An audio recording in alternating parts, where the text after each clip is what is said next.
ഹേ everyone, അപ്പോൾ ഇന്ന് ജോലി കഴിഞ്ഞ് തിരിച്ചു വരുമ്പോൾ ഞങ്ങൾക്കിവിടെ ഒരു ഏഷ്യൻ മാർക്കറ്റ് ഉണ്ട്. ഞാൻ ഇന്നേ വരെ അവിടെ പോയിട്ടില്ല കേട്ടോ.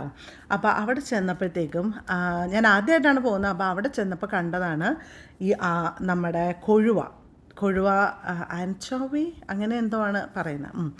അപ്പോൾ കൊഴുവ കിട്ടി. അപ്പോൾ ഞാൻ ഓർത്തു എന്തായാലും ഇന്ന് വൈകുന്നേരം ഡിന്നറിന് ചോറ് തന്നെ കഴിക്കാം. അപ്പം കൊഴുവ വറുക്കാം. അതുപോലെ തന്നെ അവിടെ നിന്ന് എനിക്ക് ബീട്രൂട്ട് കിട്ടി. ബീട്രൂട്ട് എനിക്ക് ഭയങ്കര ഇഷ്ടമാണ് കേട്ടോ. ഞാൻ മാത്രം ബീട്രൂട്ട് കഴിക്കുകയുള്ളൂ. പക്ഷേ എനിക്ക് ബീട്രൂട്ട് തോരൻ ഉണ്ടാക്കിക്കഴിഞ്ഞാൽ ഭയങ്കര ഇഷ്ടമാണ്. അപ്പോൾ ഞാൻ ഓർത്ത് ബീട്രൂട്ട് തോരനും ഉണ്ടാക്കാം. അപ്പോൾ അങ്ങനെ ബീട്രൂട്ട് ഞാൻ ഫുഡ് പ്രോസസ്സർ ഉപയോഗിച്ചിട്ടാണ് ഇങ്ങനെ പീസാക്കിയത്. ഞാനിങ്ങനെ ചെയ്യുമ്പോഴത്തേക്കും ഞാൻ ഓർക്കുമായിരുന്നു, പണ്ട് നാട്ടിൽ വെച്ചിട്ടുണ്ടല്ലോ അമ്മ എത്ര മണിക്കൂർ എടുത്തിട്ട് ഇതിങ്ങനെ അരിഞ്ഞ് കുഞ്ഞാക്കുന്നതെന്ന് അറിയാമോ. പക്ഷേ ഫുഡ് പ്രോസസ്സറിൽ ഞാൻ എത്ര സമയം സ്പെൻഡ് ചെയ്തിട്ടുണ്ടാവും? 2 മിനിറ്റ് അത്രേ ഉള്ളൂ. എന്ത് ഫാസ്റ്റാണെന്നറിയാമോ നമുക്കിത് ചെയ്യാനായിട്ട്. അതാണ് ഈ ഫുഡ് പ്രോസസ്സറിൽ ഉണ്ടെങ്കിലുള്ള ഒരു ഗുണം കേട്ടോ. അപ്പം ഞാൻ അതിനു വേണ്ടി എല്ലാം റെഡിയാക്കി വെച്ചു. അപ്പോഴേക്കും ഏട്ടൻ വന്നു. പിന്നെ ഏട്ടനും കുറച്ചൊക്കെ ഹെൽപ്പ് ചെയ്തു.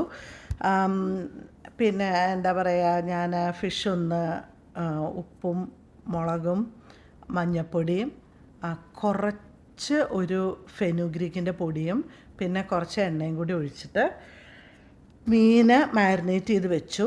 അതിന് ശേഷമാണ് ഞാൻ എന്താ പറയുക, എനിക്ക് കുറച്ച് പരിപാടികളൊക്കെ ഉണ്ടായിരുന്നു.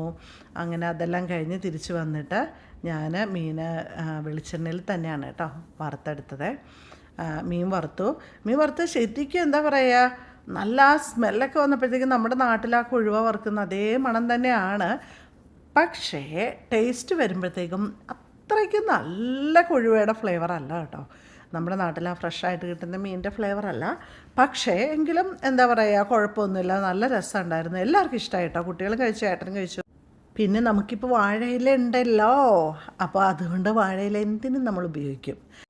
ബീട്രൂട്ട് ഞാൻ സാധാരണ ഉണ്ടാക്കുന്ന പോലെ തോരൻ വെക്കുക കേട്ടോ ചെയ്തത്. ഇതിനിടയ്ക്ക് ഞങ്ങൾ എന്താ പറയുക, പുറത്തെ കുറച്ച് പരിപാടികളൊക്കെ ഉണ്ടായിരുന്നു. പെയിൻറ്റിങ് അങ്ങനത്തെ കുറച്ച് പ്രോജക്റ്റൊക്കെ ഞങ്ങൾ ഇങ്ങനെ ചെയ്യുന്നുണ്ട്. അപ്പോൾ അതിൻ്റെ ഇടയിൽ അതിനുള്ള പരിപാടിക്കൊക്കെ പോയി. പിന്നെ കുക്കിങ്ങും അതിൻ്റെ കൂടെ പോയി. പിന്നെ രാത്രിയിൽ ഡിന്നറിന് ചോറിൻ്റെ കൂടെ ബീട്രൂട്ട് തോരനും എന്താ കുഴുവ ഫ്രൈയും പിന്നെ കഴിഞ്ഞ ദിവസം ഉണ്ടാക്കിയ കാളനുണ്ടായിരുന്നു. അപ്പോൾ ബൈ.